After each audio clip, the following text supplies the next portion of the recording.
Hello, innovators. I'm Todd Wyant, and welcome to the Bridging the Gap podcast presented by Applied Software Great Tech Group.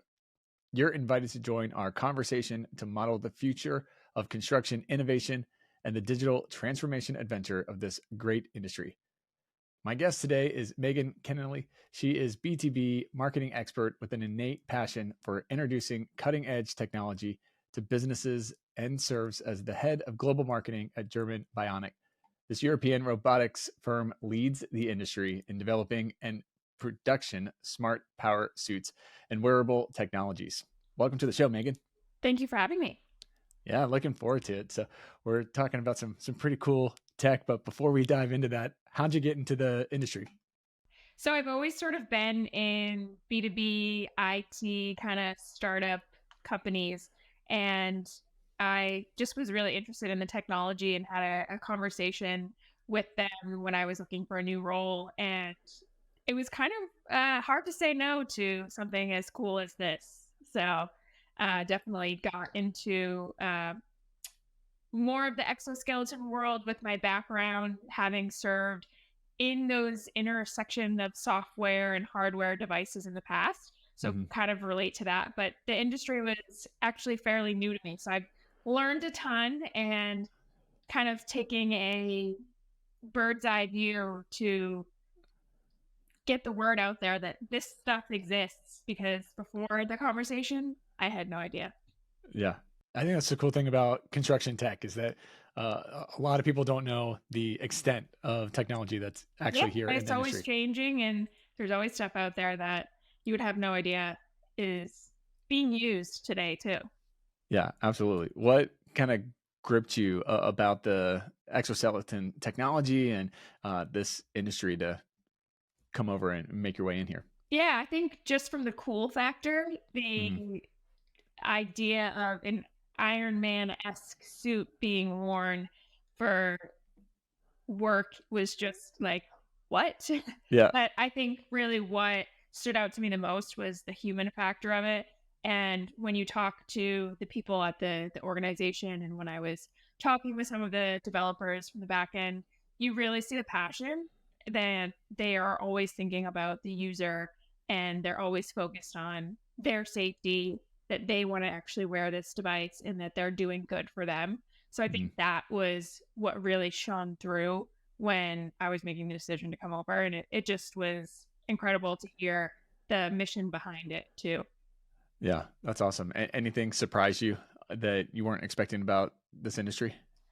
Surprise. That's interesting. I was kind of surprised at the amount of use cases that there were for it. So when I first was looking into it myself, I was like, okay, I get it for like logistics and warehouses where they're having to move boxes all the time. But when you really dive into it and starting to look at things like construction or like healthcare workers that actually have to move people instead of boxes, that was kind of a surprise to me where I was like, oh, this thing really could be used in a variety of places. Yeah. Yeah, interesting. So let's kind of dig in a bit. So, smart power suits have really gained a ton of attention for the potential, as your reference for the Iron Man. I love that illustration to help enhance the human capabilities with really physically demanding jobs. Can you share some insights into the current kind of state of AI robotic technology within the realm of exoskeleton? Yeah, absolutely. So I think when you first think about exoskeletons, you imagine that Iron Man suit where it's like this full body suit.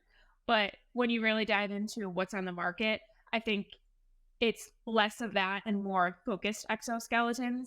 So you have Mm-hmm. exoskeletons that are focused on the lower back, like ours. You have ones that are focused on upper arm movements for people that are having to do prolonged work above their head. You have ones for sitting while you're standing. So there's a variety of ones that are out there. But I Hmm. think it's also important to know the difference between them. So there's passive systems, which use things like strings and pulley systems and your own body energy. And then there's powered systems that use batteries and motors like ours does to actually be able to support and give you that added power. So there's a few different options and each has their own use cases and benefits. But I think that's definitely something that is kind of a misconception, especially when you're just talking about it in general of it's really not the full body. It's super targeted because that's where we can really attack the certain use cases and provide value for the people in their jobs. So how should people kind of start the journey of research and figuring out what makes the most sense for their specific use case and what they're Yeah. trying So to. I think definitely looking at the use case, looking at what you're lifting too. So think of like an Amazon where they're maybe lifting things that are lighter throughout the day, things like phone cases or clothing, that kind of stuff.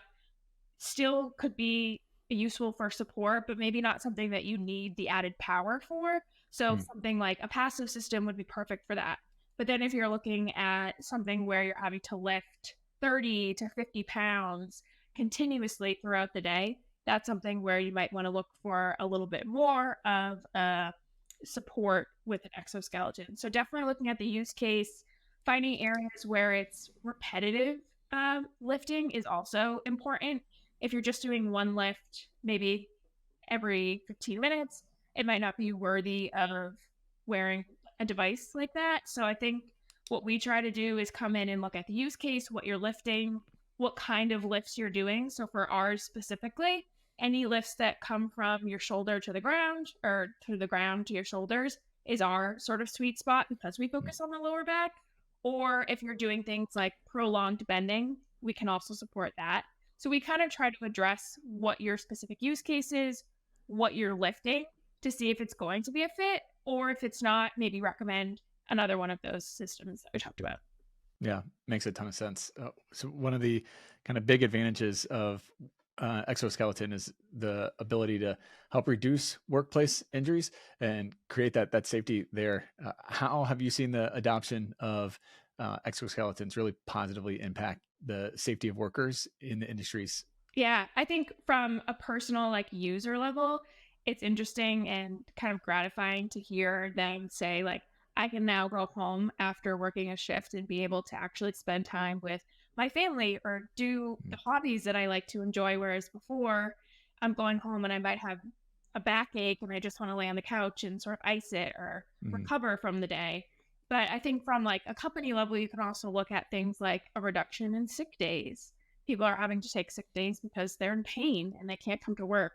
Also looking at like workers' comp claims. People are often getting injuries from this type of work. So seeing a reduction in that is also nice to see. And just sort of seeing like the overall, we say like mindset of workers too, where I think like they actually enjoy coming to work and feel appreciated because their company is investing in technology that's going to keep them safe. Mm-hmm. Have you seen any trend lines on uh, helping to, reach out to people that maybe aren't your classic demo for construction, or helping people stay in the job maybe longer than what they physically would be without it? Absolutely. I think from the older generation standpoint, it's nice to be able to keep them in the jobs longer. A lot of times people have to retire early or find a desk job or something else because their bodies just physically can't take it anymore. So giving them something where they can stay in the job that they like to do and all of those years of knowledge to be able to keep them in that, to be able to educate the younger Mhm. workforce is also powerful. But it's also opening the opportunity for people that might not traditionally be in manual labor fields. Women, historically, not a huge target audience for manual labor. So if we can give them a tool to level the playing field a bit, then it's giving more job opportunities and helping with staffing issues too. Mhm. Yeah. So on the HR side, uh, what kind of HR benefits are crucial there for kind of retaining the skilled workforce? And maybe have you observed any HR policies then that help or that should be adapted to accommodate for the integration of exoskeletons coming into the workplace? Yeah, less on the policies, I think. From an HR perspective, they're definitely using it as an attraction tool, a retention Hmm. tool to kind of say, like, hey, would you rather work for a company that's investing in technology that we want to keep our people happy and safe? Or Hmm. do you want to work for a company that is willing to just sacrifice your body for productivity?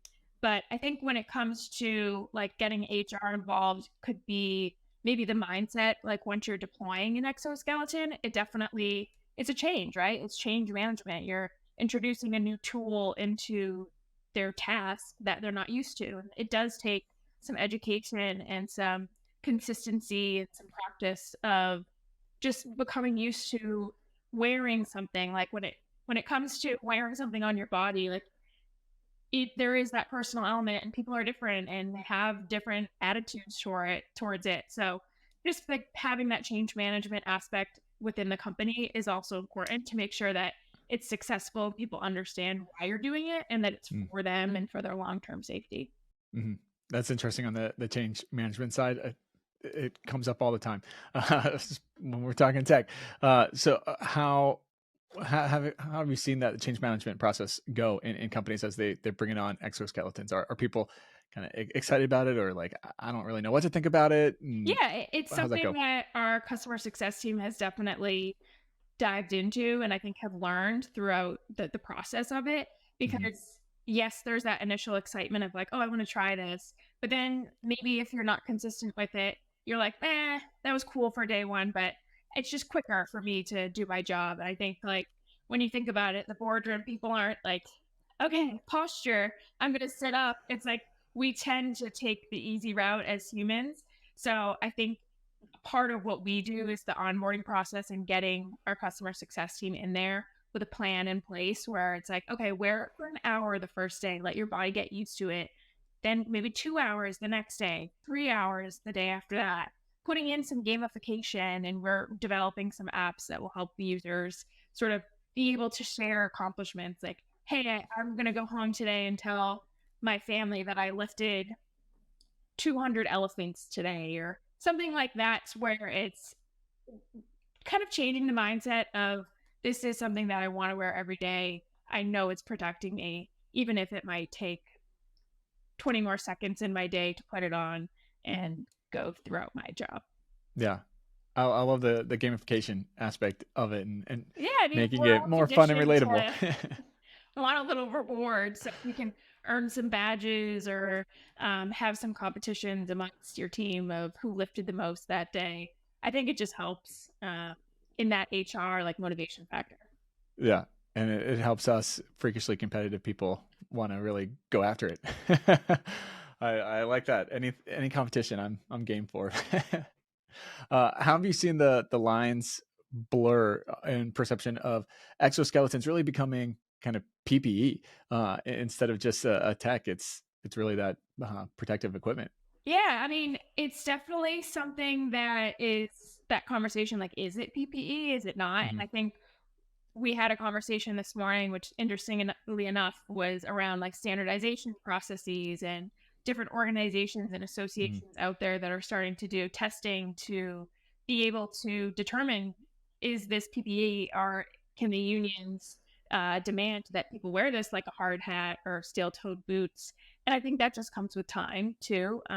There are some standardization bodies out there like ASTM that have come very far in the testing of exoskeleton devices. But again, when you have that human element, it does bring in a change that needs to be addressed.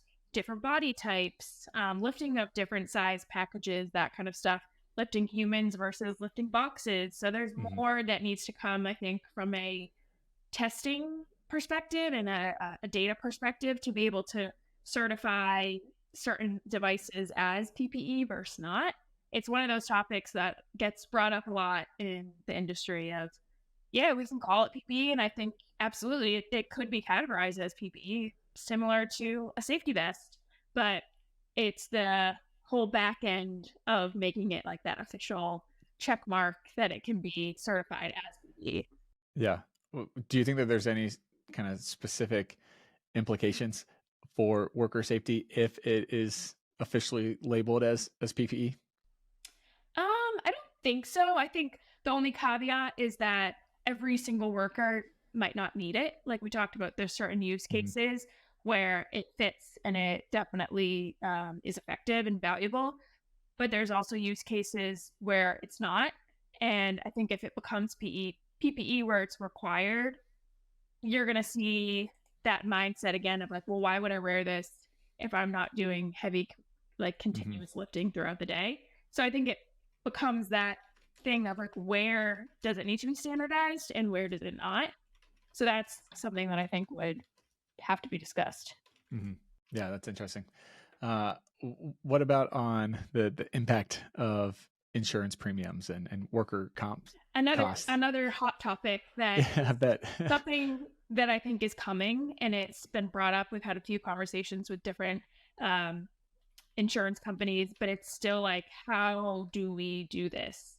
Hmm. I think it's something that absolutely could be something where you get a reduction in your premium because it's again that, like, let's call it quote unquote PPE, where you're mitigating risk for workers' comp claims. But again, how do we quantify that without the standardization in process where it's across the board that every manufacturer is following and it's all aligned? So it's like, what comes first, the chicken or the egg?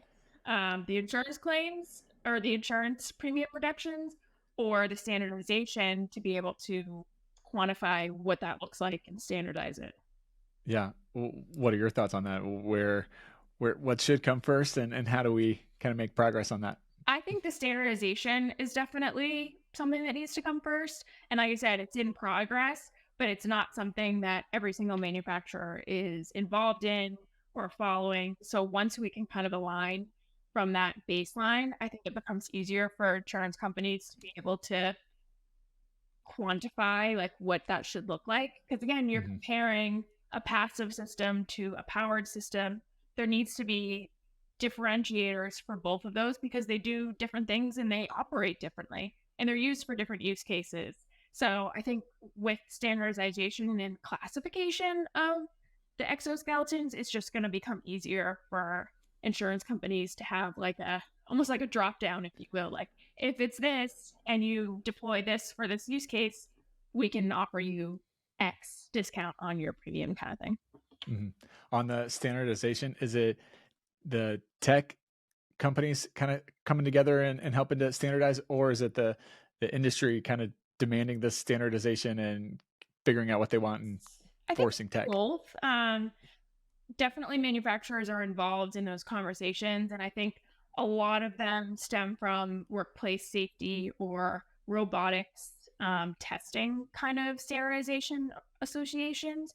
But it's also the big companies who want the standardization and the testing to be able to validate like the use case or the different devices that Mhm. are kind of working together to be like, okay, well, how can we compare X device versus Y device? So it's kind of a combination of all three: the company, the manufacturer, and the third party that's going to be unbiased. Mhm. Yeah. Well, let's take a step back and start kind of looking at it from the bigger picture vantage point. So let's say exoskeletons, they're coming in, they're getting widely adopted. Uh, is it a stepping stone, do you see, to robotics coming in more prevalent to, a construction job site or manufacturing factory? I think so. I kind of like to call it like a hybrid Uh-huh. robotic solution. I mean, you're seeing more and more automation coming into manufacturing and all that kind of stuff, and I'm sure the construction industry as well. But where we can offer sort of like, I mean, this podcast is called Bridging the Gap. I mean, it's bridging the gap between the human and the fully automated solution where we're trying Mhm. to keep people in their jobs. We want to keep them safe. So I think more and more technology that can come out there that's actually benefiting the human worker and trying to keep them in their jobs is a win-win for workers and everyone else because it's still providing value. And I think in an area where construction definitely relies on that talent and the skill that the human worker is bringing, that's where the combination of human and technology can Mhm. just continue to support the growing field. Yeah. Going into the cobot kind of space, and uh how do you have you got come across the any pushback of like, I don't know, this makes me uneasy because it's maybe that slippery slope of taking over my job? How do you kind of fight Yeah, against I think the it's technology aspect of it? yeah, we definitely get that a lot. And I think like it's interesting to see. Part of my job is like the education of Hmm. these types of things and that they exist. And I think it's funny you see some of the comments on maybe like a TikTok video of like, this is just trying to make people more productive, and companies just want them to like output more. And it's hard to go against some of those arguments. I mean, you try and say like, hey, this is our mission. We want to protect people. We want to keep them safe. But it's a human nature again to just be the negative thoughts uh, that are out there and just trying to combat those. So it's out there, but I think the more and more that people become aware that these things are being used and why they're being used and what they're being used for will help Hmm. combat some of that like negative feedback. Hmm. Yeah, I mean, for the record, I totally agree. I think there's a huge education gap, if you will, that's needed around a ton of technology in construction. Tech isn't as scary as, it's more the change manager.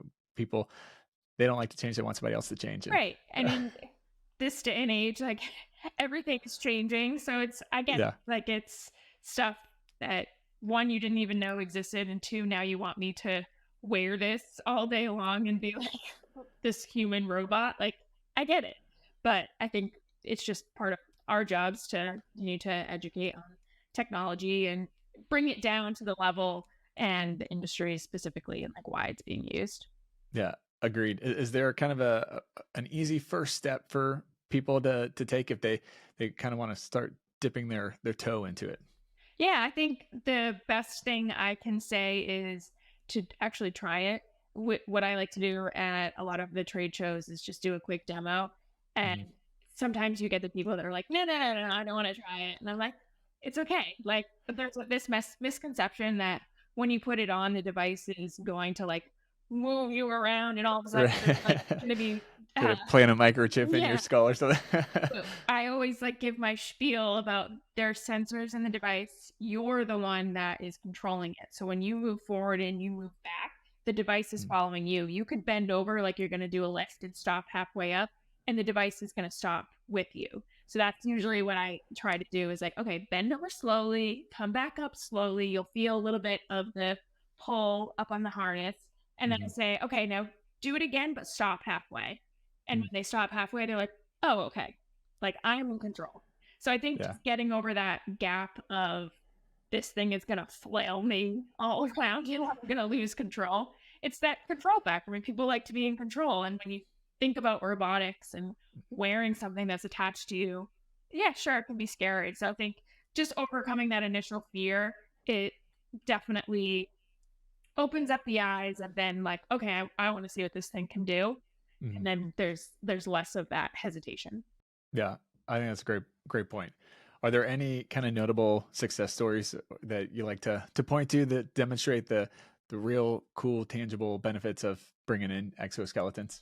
Yeah, I mean, we have a bunch of them. They're all on our website. Check out one of them that I recently got to go on site and do a case study for was up in Canada with Canadian Tire. So I have been referencing that one the most just because it was nice for me to actually be on site and see the full thing come to life. They Yeah. just recently, with one of their flagship stores, did a complete renovation of the entire retail store, but also the warehouse. So they basically like tripled in size and put a complete automation system in the back for some of their conveyor lines. But there was still gaps in the areas where they still had people having to do heavy lifting. So in particular, when they get the truckloads in the morning of all the retail items, they still need to take all of that retail item off of the truck and put it onto the automated conveyor system. And that person every single morning is having to do that manual labor. And so they were looking for something to fill that gap, if you will. And I think that's kind of a nice visualization of the hybrid automation that I like to talk about, where it's Hmm. okay, you have your automated system, but there's still gaps in there that need to be filled with manual labor. So if we can come in there and be that sort of bridge of keeping them safe, but Hmm. keeping them in the job that's needed, that's where I think it's cool to see it kind of come to life in an actual like warehouse setting. Hmm. Yeah, I think it's a great example. So looking kind of at your crystal ball, looking into the future, what innovations or developments do you see in the field of exoskeletons and kind of their integration in with manual labor industries? Yeah, I think from a use case perspective, like we talked about in the beginning, I think there's far more use cases that still need to be tried. I mean, we've worked with a few airports with baggage carriers. We're now getting into the healthcare industry for like retirement homes where we're having to move patients. So I'm interested to see where that's going to evolve. And then one thing we didn't even touch on was the capabilities that we have from the data collection. So I Mm. mentioned there's sensors that follow the body, but there's also sensors in there that collect data. So it's collecting ergonomic data, like how many lifts you did, how much weight you compensated for, how many steps you took, how many of your lifts were good lifts versus bad lifts. And I think there's a lot of AI that's driven in there that's starting to recognize trends that can say, we're starting to notice that your lifting has become a little bit more poor throughout the hour. Maybe now's a good time to take a break. So I'm Mm. curious to see like what else can be built in from an AI perspective or from the data collection perspective to to help change the workplace, to be an additional tool to keep people safe, start to identify areas that might need to be changed from an environment perspective or a training perspective so that we can not just provide that like physical tool, but also the data to help make everyone else safe too. Hmm. That's really interesting. I love the AI component and the sensors It's very coming into cool. that.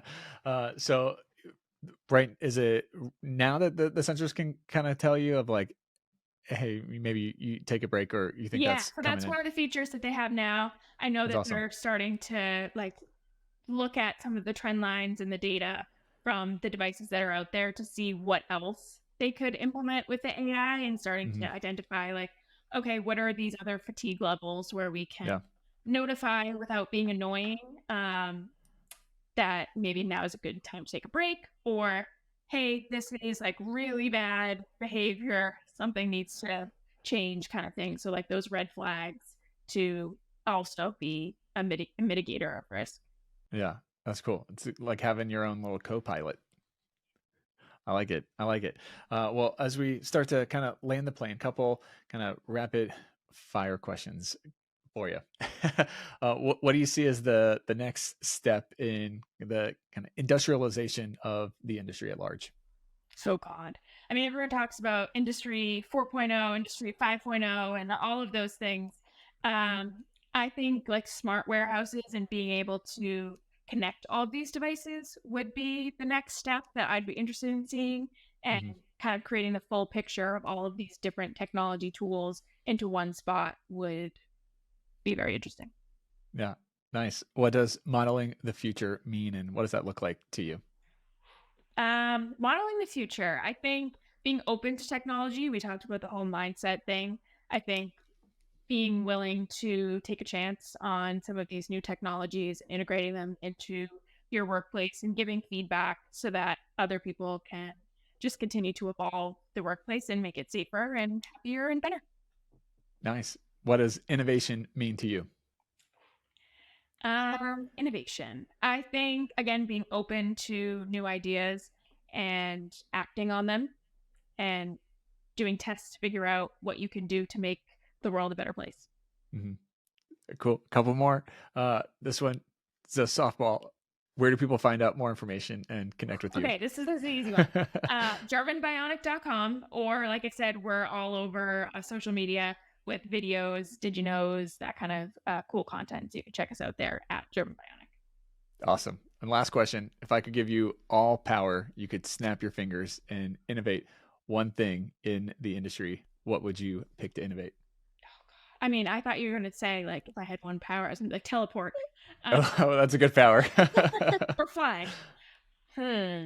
I think, ooh, that's a tough one.